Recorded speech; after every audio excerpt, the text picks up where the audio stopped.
siang, perkenalkan nama saya Siti Aisyah. Saya adalah salah satu dosen pengajar pada program studi keperawatan Fakultas Ilmu Kesehatan UMI Mataram. Pada kesempatan hari ini saya akan memaparkan rencana pembelajaran semester atau RPS pada mata kuliah promosi kesehatan.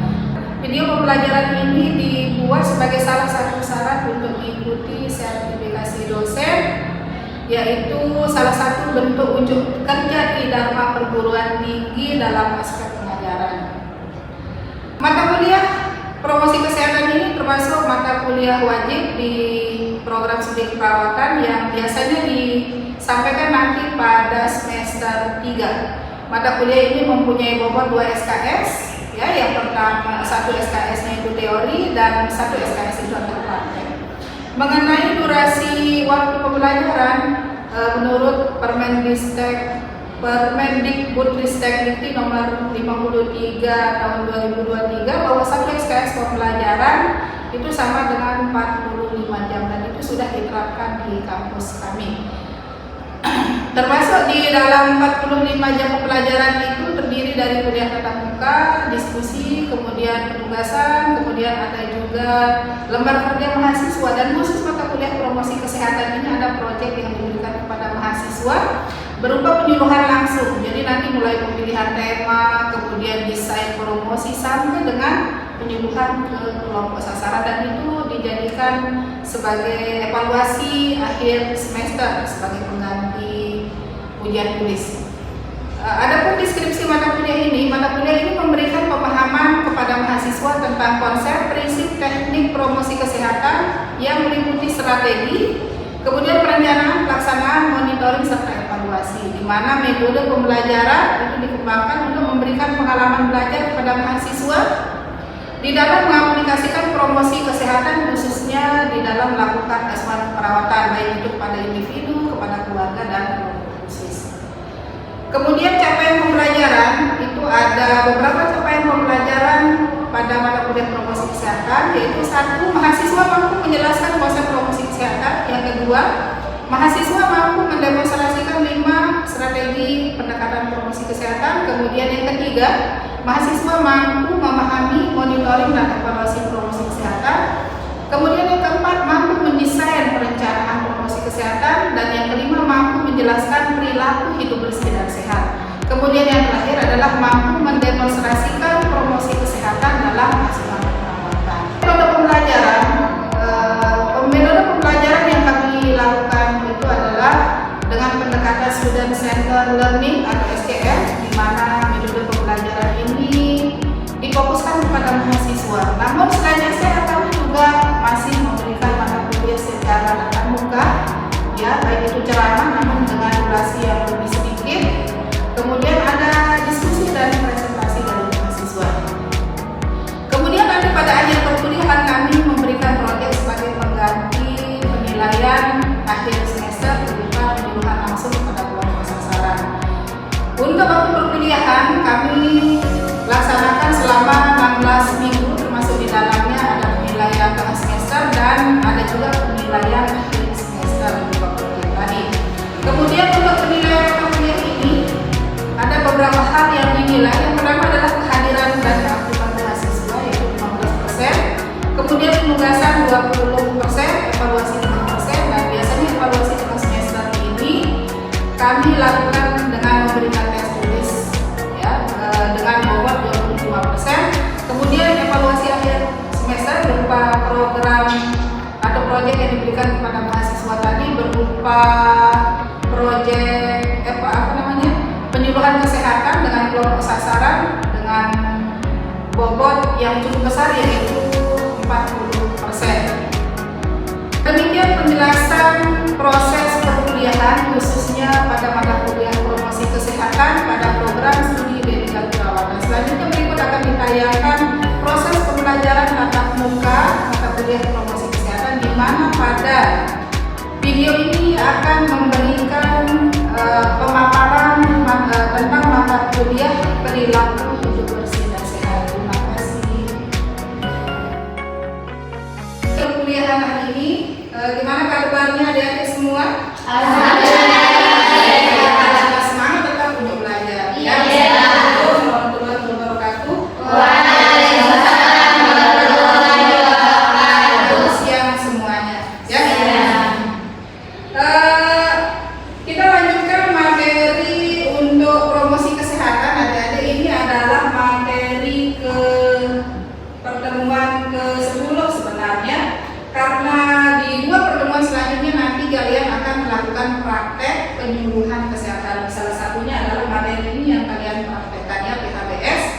dan karena kita itu sesuai dengan visi misi yaitu untuk pemberantasan penyakit tidak menular. Jadi misalkan PHBS pada hipertensi itu apa yang harus dilakukan ya, kemudian PHBS pada berbagai penyakit itu bisa kalian nanti jadikan salah satu tema untuk melakukan pendidikan kesehatan.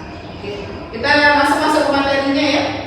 Ya, jadi capaian pembelajaran yang akan kita capai pada materi ini, mahasiswa mampu menjelaskan konsep perilaku hidup bersih dan sehat. Jadi secara konsep saja, ya. Nanti beda penilaiannya atau capaiannya ketika nanti perilaku PHBS yang lain itu mampu mempraktekkan perilaku hidup bersih dan sehat melalui pemberian edukasi, ya, edukasi. Dan edukasinya ini nanti sasarannya itu ada individu, ya, kemudian keluarga dan kelompok khusus. Jadi untuk D3 keperawatan itu tidak praktek di komunitas ya. Jadi 3 sasaran itu apa tadi?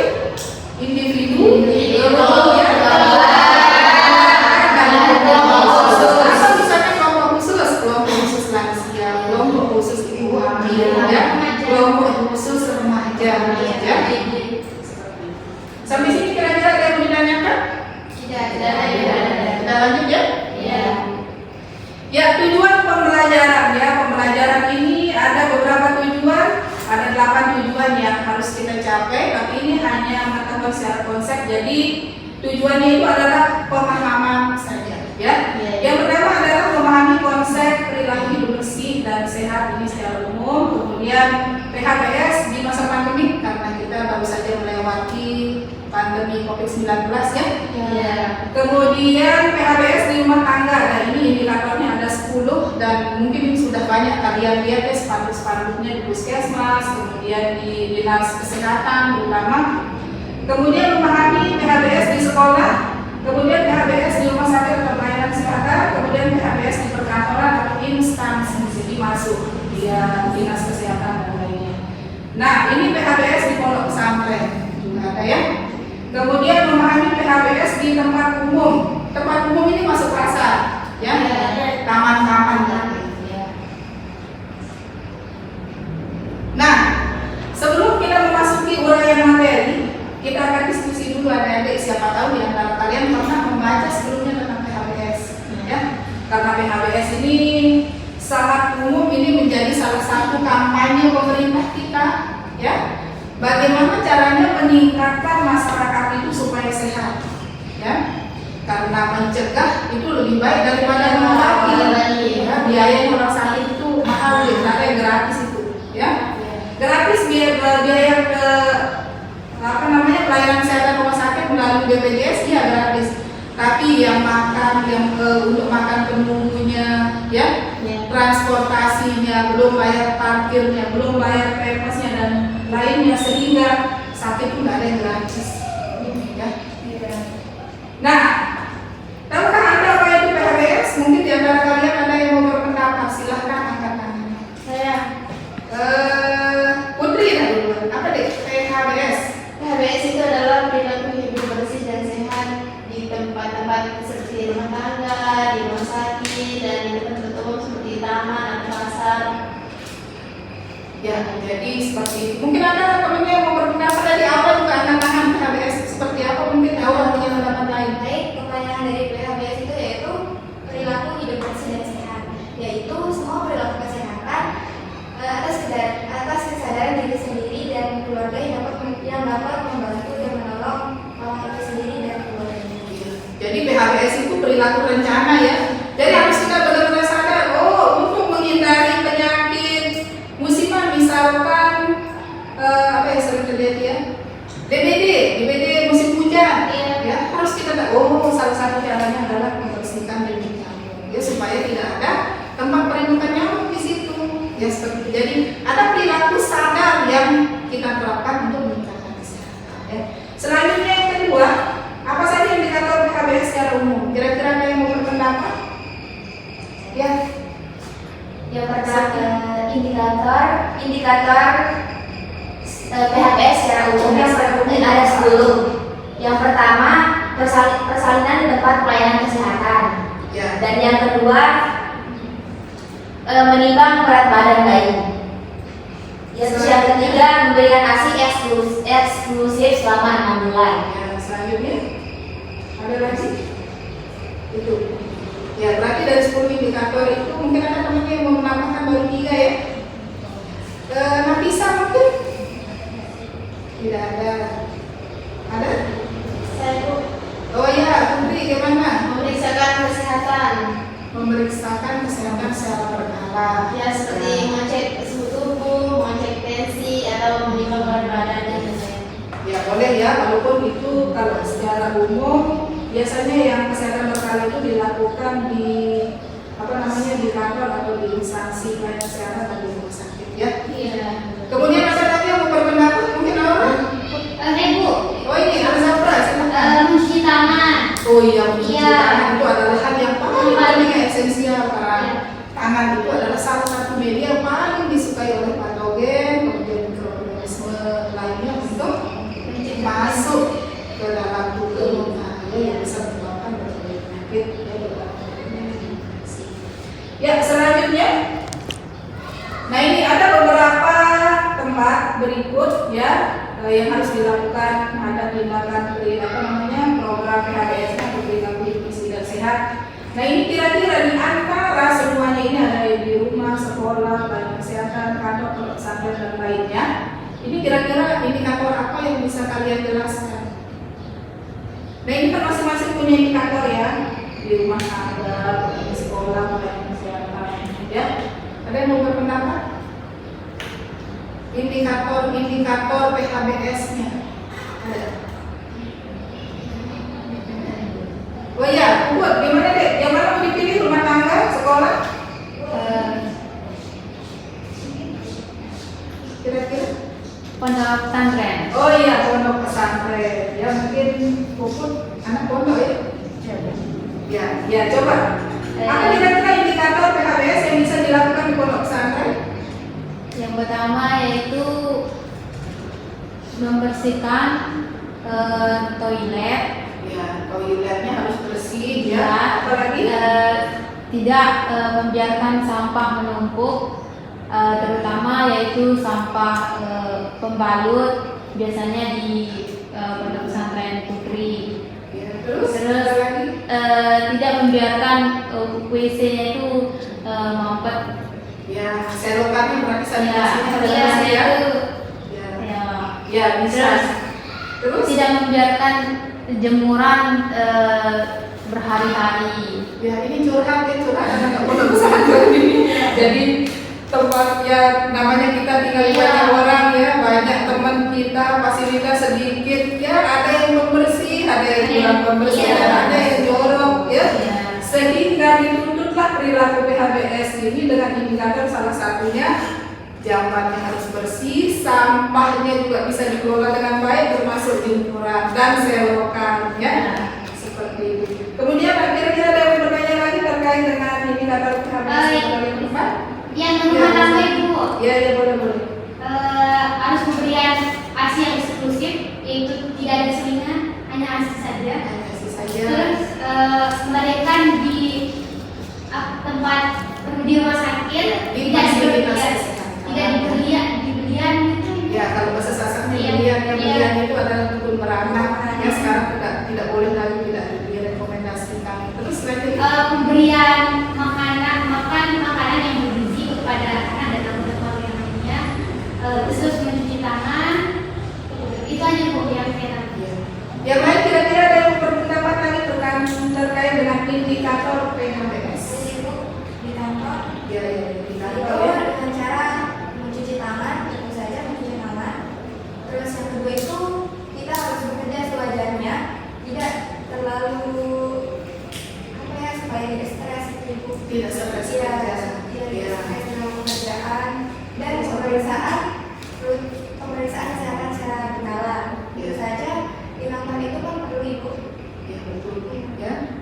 Jadi pemeriksaan kesehatan itu tidak harus di rumah sakit ya. Jadi kantor itu harus berinisiatif untuk ngecek kesehatan para karyawannya. Jangan sampai pekerjaan terus kesehatan diperhatikan ya. Jadi semua komponen itu sebenarnya harus diperhatikan. Sehingga PHBS ini bisa bisa dilakukan di mana saja, ya. Mungkin itu diskusi awal kita. Untuk lebih jelasnya nanti saya akan paparkan materinya, bahwa ini adalah perilaku hidup bersih dan sehat. Dan tadi sudah disampaikan oleh teman-temannya yang berpendapat, ya, apa itu perilaku hidup bersih dan sehat itu rata-rata sudah paham, ya, mungkin sudah browsing atau sudah ada dibaca terlebih dahulu mengenai materi ini. Dan materi ini memang PHBS ini sudah sangat begitu dikenal oleh masyarakat, ya. Kalau secara umum masyarakat pun tahu apa itu PHBS, tetapi yang sulit itu adalah melaksanakannya. Sehingga di sini itu ada, ya, bahwa perilaku sehat itu ada tindakan proaktifnya. Kalau pengetahuan ini saya rasa rata-rata tahu, ya, bahwa PHBS itu salah satunya adalah melahirkan di fasilitas kesehatan. Tapi dalam kondisi kepepet, ya, namanya masyarakat kadang-kadang juga ada juga yang di tempat yang non kesehatan, salah satunya kalau kita yang suku Sasak ini belian namanya, ya, atau dukun beranak. Begitu juga dengan pemberian ASI eksklusif, ya, ASI eksklusif ini kan 6 bulan tanpa pemberian makanan tambahan, ya. Nah, kalau dia lihat ini kok anaknya gemuk, kok anak saya kurus, sehingga dia berinisiatif memberikan makanan tambahan. Tentu seperti itu juga, ya. ASI eksklusif ini tidak boleh dia dicampur dengan makanan lain, hanya ASI saja selama 6 bulan, ya. Jadi seperti yang sudah disampaikan tadi oleh Aura, ya, bahwa PHBS itu adalah semua perilaku kesehatan yang dilakukan atas kesadaran untuk menolong dirinya dalam bidang kesehatan. Jadi harus sadar kita bahwa kita tahu bahwa itu bermanfaat dan baik untuk kesehatan, ya, itu adalah PHBS. Jadi berbeda dengan perilaku yang tidak disengaja, ya. Kalau PHBS ini sengaja dan kita sadar dan kita tahu, ya, bahwa tindakan itu, bahwa perilaku itu bisa meningkatkan kesehatan, dan salah satu cara kita menolong diri kita sendiri di bidang kesehatan, ya. Sampai sini ada yang ditanyakan? Tidak. Kita lanjut, ya. Ya, kemudian ada 10 indikasi atau indikator dari PHBS ini secara umum, ya, dan biasanya PHBS ini kita lakukan di rumah tangga.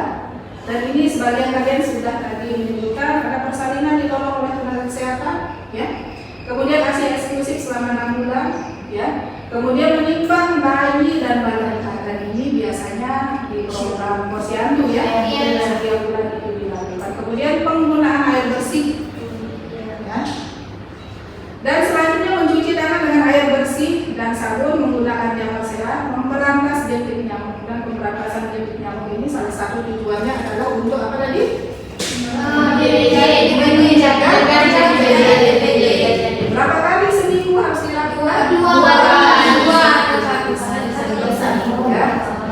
Kemudian makan buah dan sayur setiap hari. Dan ini harus diusahakan, ya. Kira-kira kalian tahu ini berapa proporsi atau berapa kilo buah yang harus dimakan setiap hari? Ada yang mau berpendapat tidak? Rina, ada? Tidak. Belum tahu informasinya, ya. Berapa komponen buah dan sayur itu minimal kita harus konsumsi itu adalah berapa? 400 gram. 400. Ya, 400 gram per hari. Jadi setengah kilo kurang, nggak banyak, ya. 1 kilo itu berarti sekilo itu bisa dimakan 2 hari lebih. Oh, setengah, ya. 400 gram.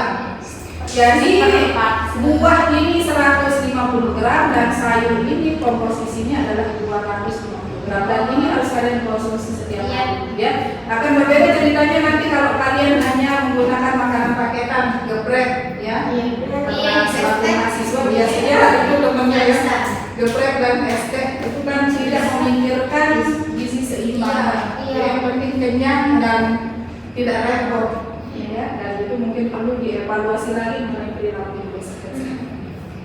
Kemudian melakukan aktivitas fisik setiap hari. Nah, ini usahakan, ya, olahraga setiap hari. minimal berapa? Minimal jalan kaki. Ya, minimal jalan kaki, ya.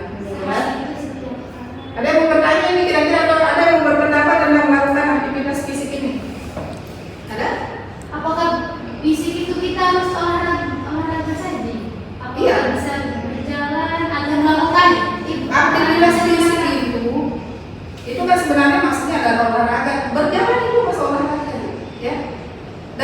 olahraga itu memang ada gerakan-gerakan tertentu yang kita dituntut, itu yang dikatakan olahraga. Ya. Dan minimal ini kalau menurut WHO itu adalah 150 menit per minggu. Jadi kalian nanti bisa mengatur waktu kan, misalkan 2 atau 3 kali seminggu, ya, sehingga tercapai untuk melakukan aktivitas fisik, ya. Kemudian tidak merokok di dalam rumah, dan ini khusus untuk bapak-bapak ini, ya, karena ibu-ibu walaupun ada yang merokok tapi jarang, dan ini mungkin perlu diberitahukan kepada orang tua saudara yang merokok, ya, bahwa merokok itu tidak boleh di dalam rumah, ya, untuk mempertahankan kesehatan sirkulasi udara, ya. Dan banyak kasus-kasus mengenai merokok di dalam rumah ini yang bisa mengakibatkan dampak buruk kepada keluarga. Ya, padahal yang merokok bapaknya sakit anaknya, yang merokok bapaknya sakit ibunya sampai batuk-batuk sesak nafas. Dan itu perlu kita hindari. Ya. Ya, selanjutnya, nah ini nih gambar cantik saya ini ya. Apapun gayanya, hidup bersih dan sehat adalah perilaku. Ya, jadi ini yang sudah kita bahas tadi, ya. Persalinannya di fasilitas kesehatan, membeli radiasi eksklusif sampai dengan tidak merokok. Ya. Jadi apapun gayanya, hidup bersih dan sehat adalah perilaku. Ya, selanjutnya ini PHBS di masa pandemi.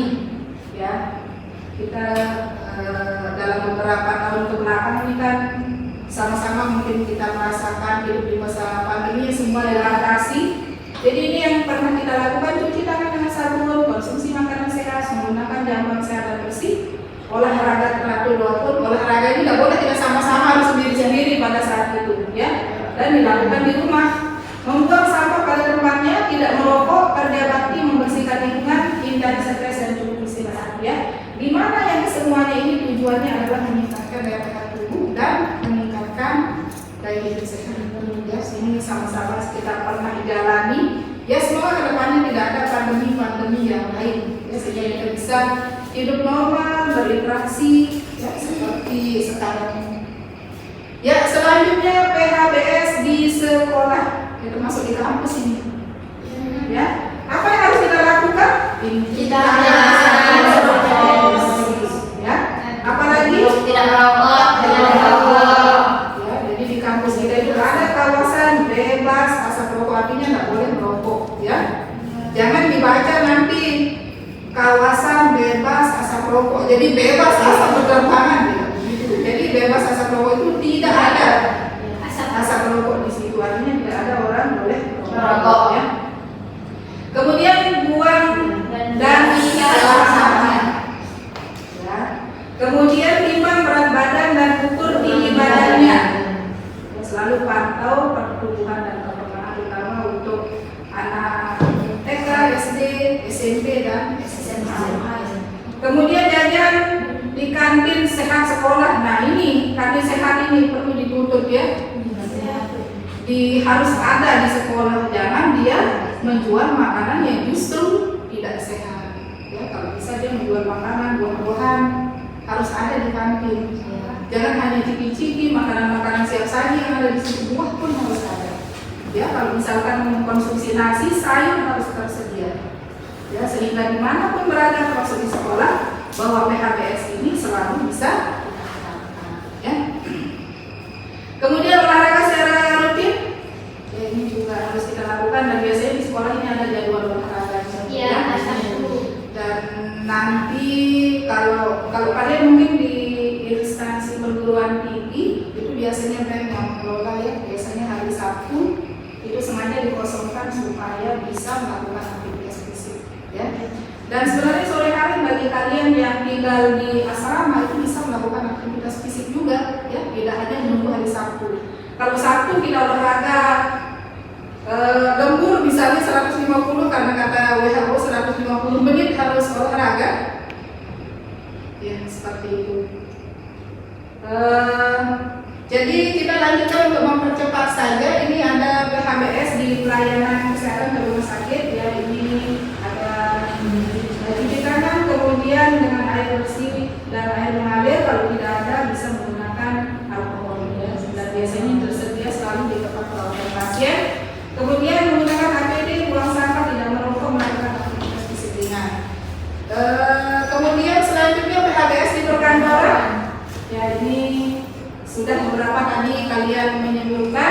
Dan salah satunya adalah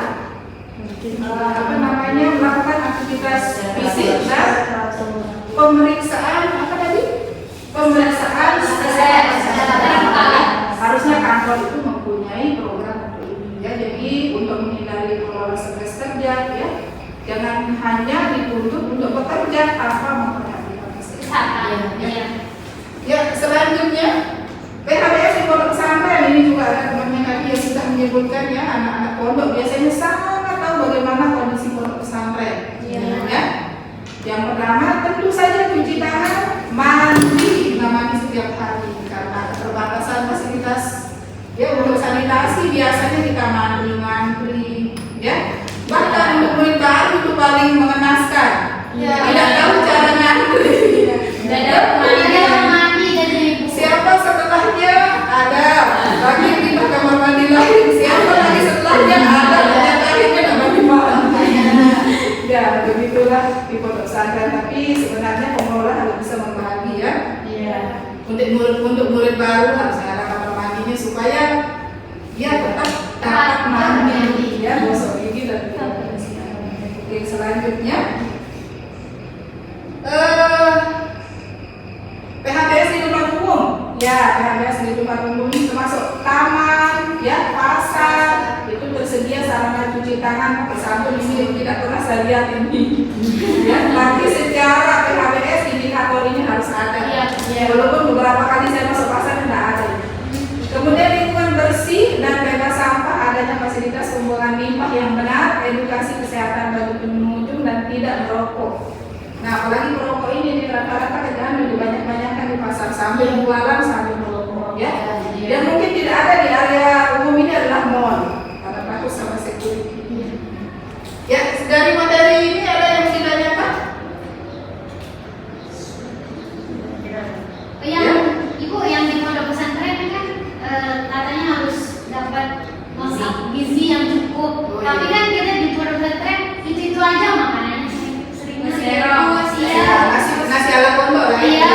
Gimana caranya? Di pondok pesantren itu untuk mencapai gizi seimbang kan harus ada buahnya ya, ada sayurnya, ada karbohidratnya, proteinnya. Ya tentu saja itu kan tidak bisa tersedia oleh pondok pesantren tentunya. Oleh karena itu peran aktif dari orang tua itu sangat penting. Ya, jadi bawakan anaknya buah, bawakan anaknya sayur. Ya, Harus ada dukungan dari orang tua. Iya, harus ada dukungan. Jadi kerjasama antara pesantren dan orang tua supaya gizi seimbangnya tercapai. Ya, ini PHBS yang 11 ya. Jadi ini tidak ada teori, ini dari saya saja. PHBS yang ke-11 adalah senantiasa bersyukur dan ini bisa mengurangi stres ini. Terima kasih dan salah satu hadiah dari saya. Juga Jadi sudah habis sekolah rumah sakit. Jadi nanti kalian uraikan ini ya dalam bentuk makanan. Kapan Ibu? Biasanya 1 minggu setelah tugas diberikan.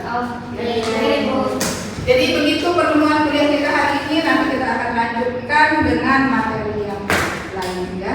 Setelah kita berbicara konsep, biasanya nanti untuk PHBS ini ada prakteknya, tapi bentuknya proyek. Dan itu adalah model penilaian untuk ujian akhir semester. Ya, terima kasih atas perhatiannya. Mudah-mudahan bermanfaat. Assalamualaikum warahmatullahi wabarakatuh.